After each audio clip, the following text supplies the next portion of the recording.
Doctor, la gente común, el común de la gente, ¿le preocupa una reforma judicial? El Poder Judicial es uno de los poderes del Estado que más cuestionamiento ha tenido en los últimos tiempos. Sí, ¿Sí? Eso nadie lo discute, todos estamos de acuerdo que el Poder Judicial debe tener una serie de reformas, pero no de esta manera, exacto. no de una manera rápida, en un momento en donde las prioridades son otras, en un momento en donde tenemos que respetar las instituciones, entre ellas la justicia, que la justicia es la que decide el cumplimiento o no de los contratos, Exacto. el aseguramiento de la propiedad privada, de la libertad, el aseguramiento sin duda de lo que es el comercio. Pero trajimos hoy unas placas para Sí. ver cómo este gobierno que dice que se mueven o lleva a cabo la administración del país sin un plan económico, así lo ha dicho el presidente, se maneja un poco por las encuestas. Y también algunas novedades, algunas apariciones de alguna preocupación que hace unos años atrás ha dejado de estar en la preocupación de la opinión pública. Exacto. Vamos a comenzar Vamos con a comenzar, David, con cuando esta. quieras, para que vayamos analizando lo que ¿qué dicen las encuestas? La corrupción. Mientras tanto, de la Universidad de San Andrés, una universidad muy prestigiosa Muy en cuanto prestigiosa, al análisis de muy la opinión creíble, pública. además. Acá estamos viendo algo novedoso, nuevamente se vuelve a ser de preocupación para la ciudadanía la corrupción, que estamos hablando de un 38% del total de los encuestados, Sí. por sobre lo que es el desempleo, que está midiendo un 30%, la inseguridad un 30% y la inflación un 29%. ¿Cómo Hoy, cambiaron, no, las estadísticas en cuanto a los resultados? la opinión pública es muy fluctuante. Porque en algún momento era la economía, nada más. Bueno, si sumamos desempleo más inflación, sin duda es que tenemos más del 50% que conforman lo que es la economía, ¿sí? Pero la inseguridad siempre estuvo en las encuestas. La inseguridad siempre estuvo, pero el dato llamativo es que aparece la corrupción con este gobierno. Tenemos la segunda placa. La placa siguiente que me preocupa. Esa placa demuestra por qué el retroceso del presidente, e incluso pide disculpas públicas por intentar llevarse puesta a la firma Vicentín, que se halla en concurso preventivo, un concurso que está prevista en la ley comercial y que le va a permitir sanear sus deudas y sin dudas seguir funcionando sin que el Estado intervenga, sin que el Estado ponga plata, porque donde el Estado pone plata, el Estado se equivoca y pagamos todos con nuestros impuestos. ¿49% están en desacuerdo? Con un 49% están en desacuerdo. Esto ha hecho que haya dado esa marcha atrás, el presidente ha dado un volantazo y ha dado un giro. Es que ya viene mal desde el arranque, desde aquella compra de alimentos con un precio que no era el precio cuidado, ya ahí arrancó todo mal. Después lo de eso significó la caída de la imagen del presidente. Que ahora vino lo de Vicentín y siguió sumando cosas, ¿no? Claro, el tema está que con la cuestión Vicentín, el presidente comenzó a avanzar sobre la propiedad privada y sobre el sector privado, ¿sí? Ahí nos estábamos aplicando un poco, se quiso aplicar la política económica del kirchnerismo duro, muy parecida a la de Venezuela. Y después los famosos créditos que hay que devolver, ¿no? Que también fue un...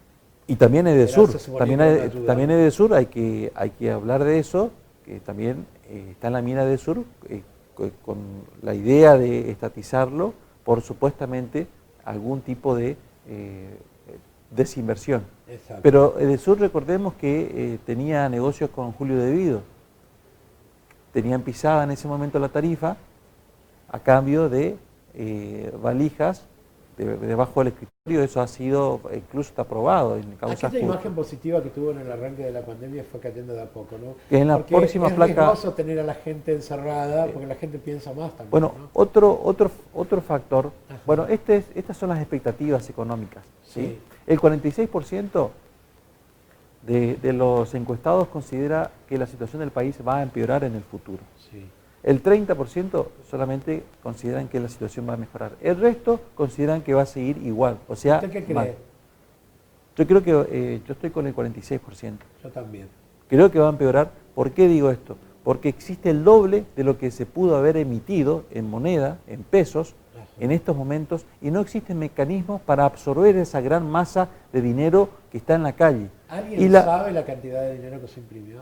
Cerca de más de 2 billones de pesos. Tremendo. Y eso, si no se absorbe, va a repercutir directamente en el sistema de precios o en el precio. Es decir, vamos a tener hiperinflación. Estamos a un paso de si la pandemia termina hoy. ¿Dónde nos encuentra a nosotros, no? Entonces nosotros tenemos dos problemas, la pandemia y el Estado. Va a terminar un problema, pero va a seguir el otro problema, que es el Estado. Me parece que ninguno de los dos tiene cura, ¿no? Bueno, La pandemia va a tener cura, el capitalismo va a hacer que se encuentre la vacuna muy prontamente y que todos seamos inmunes a este virus. ¿Y el Estado nuestro? Claro, por eso nuestro gran problema es el exceso del Estado. Bien, tenemos una siguiente placa. Y acá hay una fecha de corte para hablar solamente del actual presidente. En abril, esa curva de color azul llega a un 67%. Pero ¿qué pasa? Esa curva cae rápidamente. Sí, tremendo. Una de las cuestiones que vos bien has dicho, José, la cuestión de los fideos, la cuestión de las compras. Claro, de pagar 3 veces más lo que salía un producto. Y también la cuestión de una cuarentena eterna. Ha hecho que hoy por hoy el pico entre los que están en desacuerdo y los que estaban de acuerdo se tocasen. Entonces el presidente advierte, ¿por qué? Porque esto se repite, ese patrón se está repitiendo con el patrón que también está ahí marcado, si vemos, en donde la curva sube, la primera curva que sube y después baja, esa es Macri en el 2017, cuando Macri en el 2017 tenía una expectativa muy alta y luego desciende cuando no comienza a cumplir esa expectativa. Y ahí vemos que la imagen negativa de Macri cae y sube la línea roja. ¿Y ahora qué pasa? Con el gobierno, con la línea de corte, que es el gobierno de Alberto Fernández, la línea azul comienza a ascender, pero está a la baja ahora y las medidas que está tomando, que es justamente aflojar la cuarentena en el momento de mayor contagio, exacto, es porque justamente tenemos un gobierno que no tiene plan, que no tiene claridad y que se está manejando con encuestas. Pero tienen una ayuda de los medios tremenda. Y algún blindaje tiene, Claro, pero no se puede con la realidad. No se puede con la realidad porque la gente en el AMBA está mal.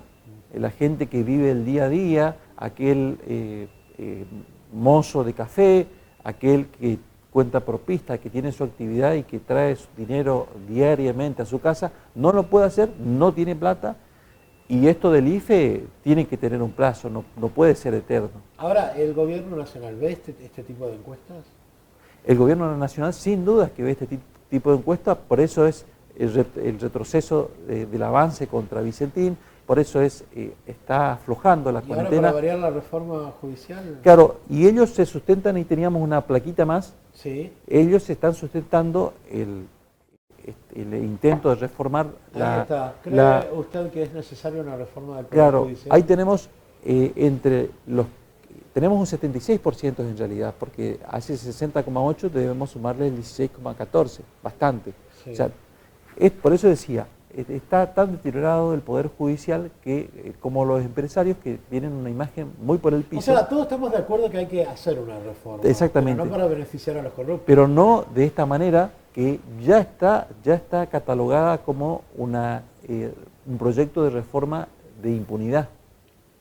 Ahora, o sea, ¿este es un proyecto de Fernández o es un proyecto de Cristina? Es claramente un proyecto de Cristina Fernández de Kirchner. Tal vez así que en ese consejo consultivo de seguimiento a la Corte Suprema está el abogado defensor de Cristina Fernández. O sea, absolutamente una falta de ética, una falta de valores morales. Hago la reforma de acuerdo a mis necesidades. Pero por supuesto.